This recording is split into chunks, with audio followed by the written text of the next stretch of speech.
नंतर पाहूयात पुढची बातमी। गोंदिया जिल्ह्यातील अर्जुनी मोरगाव तालुक्यामधल्या गोठणगाव वनपरिक्षेत्रातील वडेगाव बंध्या परिसरात जंगली हत्तींच्या कळपानं पुन्हा धुमाकूळ घातलेला आहे। मागील अनेक दिवसांपासून हत्तींच्या हालचाली सुरू आहे, त्यामुळे परिसरामध्ये भीतीचं वातावरण पसरलंय। 11 मार्च पासून या भागात सक्रिय असलेल्या हत्तींच्या कळपामुळे मका आणि मिरची पिकांचं मोठ्या प्रमाणात नुकसान झालंय।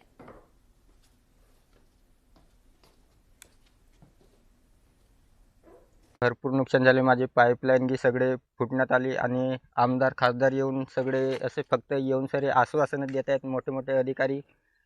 ते आता विधान भवनात सांगून म्हणून सांगितलं, पण अजून लवकरात लवकर अशी मागणी आहे की आम्हाला लवकरात लवकर याचा पैसे जमा झाले पाहिजे। आमचं म्हणणं आहे सरासरी आम्हाला एका एकराला 50,000 रुपये खर्च आहे। 50,000 रुपये केलेला खर्च आहे आणि मेहनत ते आमची अलगच आहे। म्हणून शासनाने आमच्या मेहनतीच्या खर्चाचा विचार करून भरपूर प्रमाणात किंवा आमचा समाधान होईल या प्रमाणात शासनाने आम्हाला भरपाई द्यावं।